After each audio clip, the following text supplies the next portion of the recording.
Real quick before you watch this video, if you're not getting notified when I upload videos, it's probably because you haven't clicked the bell symbol next to the subscribe button down there. Also, if you haven't received an email from me with discount codes and secret giveaways, it's also probably because you haven't clicked this link and signed up for my email list. You might want to do that now. Enjoy the video.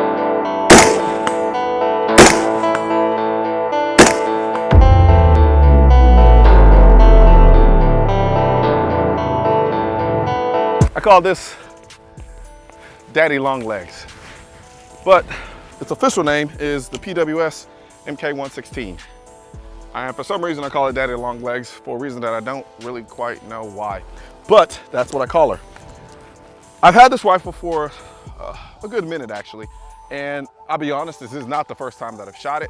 However, I have not shot it extensively. If you follow me on Instagram, you know and probably have seen this rifle a couple of times on some of my posts.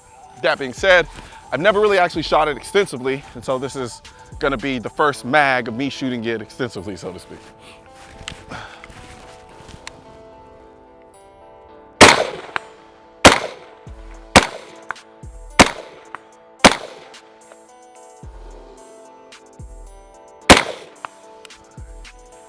PWS is famous for their long stroke piston system. Probably the closest thing to an AR-15, AK-47 that's pretty much out there. There are other long stroke piston systems, but PWS is really more or less known for them. One of the things that PWS is also known for is making really lightweight piston driven systems. I have been a quiet PWS fan for some time now. I love their rifles. I have an MK116 I've never done a video on that I absolutely love. It's my workhorse. It's a 14.5 pin and weld, their MoD 1. This is their MoD 2. And so the difference between the MoD 1 and the MoD 2 is, for me, those differences are more aesthetic driven. And from a functional standpoint, you know, you have now this what they call the PIC mod, which is basically the ability to have a Picatinny rail up front while still having an M-LOK system, a key mod actually, throughout the rest of the rail. So as far as how I have this rifle set up, I'm entertaining this as being my do everything rifle. What I mean by do everything is, if I was gonna have one rifle that I could just pick up and grab and I could do just about anything with it, or as close to doing anything with it, this is in the running for being one of those rifles. Generally speaking, I'd need to be able to, one, be short enough that I could do close quarter stuff if I need to, but then also have a long enough barrel that if I need to reach out and touch something, I can go ahead and do that. While at the same time being light enough that if I have to wolf it, the last time I've ever had to wolf it, I don't even know what I'm saying. But the last time I ever had to do that was like never. But you know, it's kind of fun to kind of think about these scenarios you may find yourself in. And because quite frankly, they're possible. That being said, this rifle, considering its barrel length and considering it's a piston, is incredibly light. And that's the one thing that I like about it and the reason why I was really big on making this possibly my do everything rifle.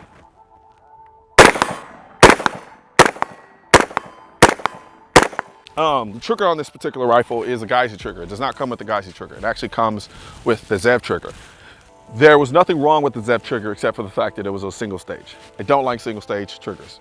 So I took the ZEV trigger out and I put in the Geyser trigger. I do think the ZEV trigger looked better.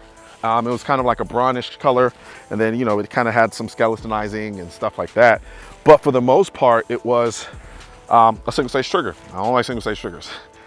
But another thing that they're really known for too is the buffer tubes. I love the buffer tubes, especially considering some of the small detailing that they put into them.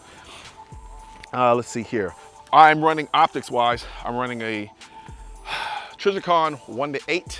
Like I said, I want to be able to, one, run CQB if I can, which is throwing this on an actual true 1 power. And if I needed to do something up close, let's see here.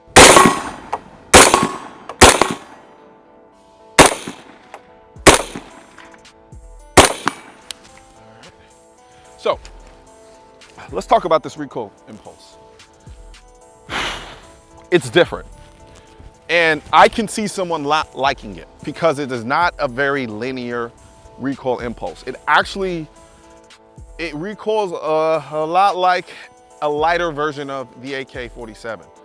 And a lot of it having to do with the long stroke piston system. Long stroke piston system, that's what she said. And so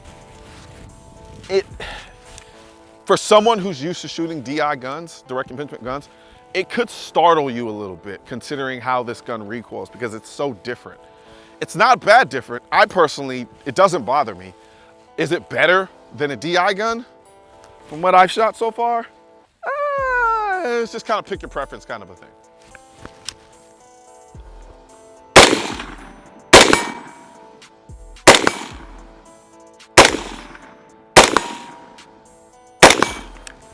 All right, I'll take that back. So I can say that the DI gun probably does recoil a little bit less. The recoil on this is slightly harsher. Not to the point where I think it will affect your speed and your accuracy, but enough where if you're really in tune with your trigger and really in tune with your recoil impulse, you're gonna notice it. Like I said, it's not a bad thing per se, unless you're just really sensitive about recoil. If you are, then yeah, it's a bad thing.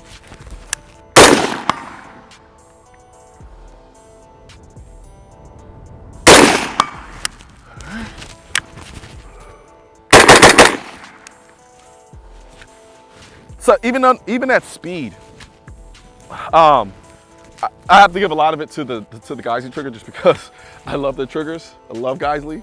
I really, really, really love Geissele triggers. I'm sorry, but I just do. If I needed to, I could really run this gun at speed, and which again, which goes into the whole my do everything gun. So we have close quarters, ability to run at close quarters, ability to reach out and touch stuff, as I'm going to show you here in a second. Being lightweight enough that if I have to really kind of hoof it around, why I keep saying wolf, I don't know, but huff it around, so to speak, or just carry the gun for an extended period of time, almost like I'm doing right now. It's not so heavy that it just becomes overly cumbersome.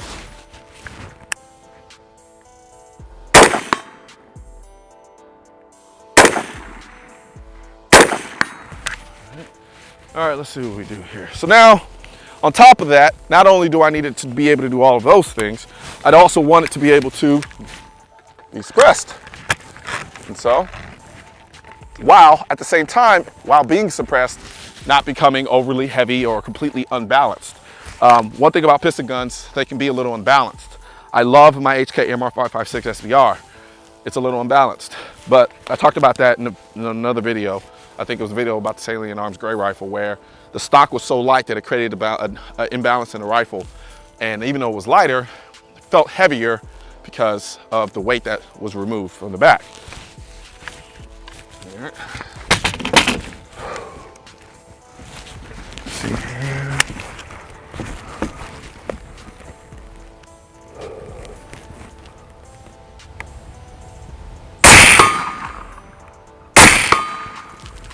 Ooh, boy, that's quiet.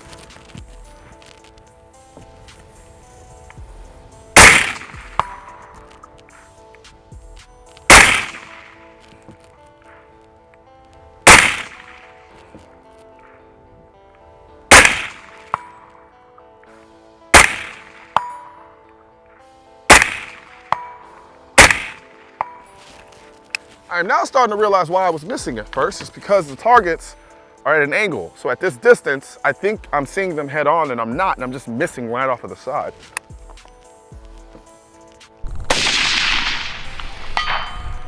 Oh yeah, baby. Yep, I hope y'all hearing that. That's at about 400-ish yards.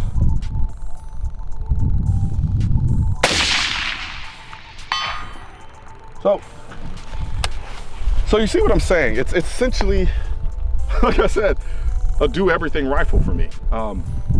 Yes, there are other 16-inch guns that I'm pretty sure could do that and other things as well. But the one thing that I got from this that I really love is the fact that it's so lightweight and it's a piston system, which you get that smidge of reliability. But I guess you could argue, you know, pistons do break as well, so you could run into that type of issue. But as far as just being a dirty gun and still running and still being able to kind of push through, You got to give it to the piston in that sense. I know there's gonna be a lot of people in the comment section who are like, no, that's actually not true.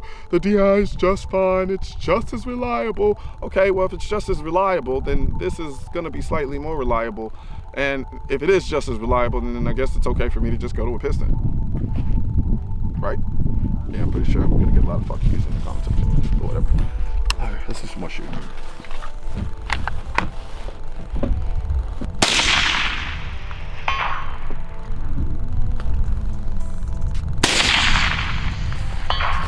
I swear I shoot long range like I play basketball. I remember back in high school, what I would used to do is I'd come down, take, not even high school, but like undergrad, I'd come over, take 3 or 4 steps past half court, just watch it, and then kind of look at it and walk away. I was doing that before Curry was doing that, true story. So I had this tendency when I'm shooting out to distance to want to kind of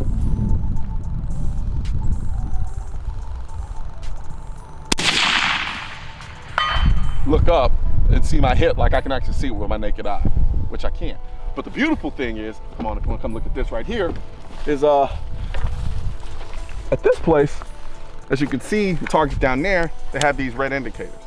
So if I were to say, shoot one of them, the light comes on. And what that also does too, is it kind of shows you how fast sound travels and how much slower it travels versus the actual round. So for instance, you're gonna see the red light showing that it hit the target before you actually hear the auditory sound of me hitting the target.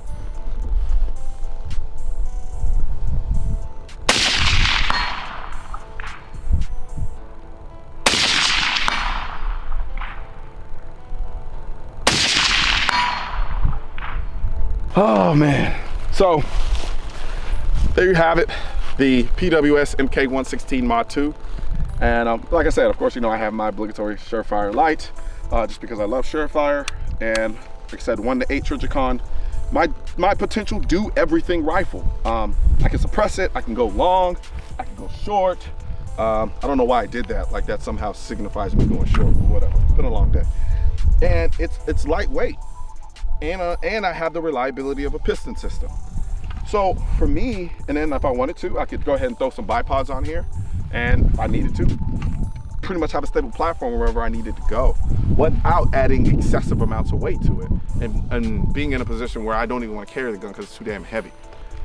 That being said, this is the PWS MK116 Mod 2. I like it a lot. Oh, forgot to tell you guys, it also has an adjustable gas block. So if you run suppressed and you want to kind of interact with the suppressor in that regard, if you're having issues running, if you need more gas, less gas, so forth, so on, all that great jazz, you can do that with this gun as well. So again, modularity, versatility, all of those things I'm looking for in like my do everything rifle. And right now, this is making a great case for it. Just saying. Why is it? Again, I need ammo. Real quick before you go, I want to talk about the guide I put together titled, If I Could Carry Only One Gun. In this guide, I talk about which gun that would be and the reasons why. So be sure to click the link in this video to download your free copy today. And don't forget to like, share, and subscribe to the channel. I'm Colin Noir, and I'm out.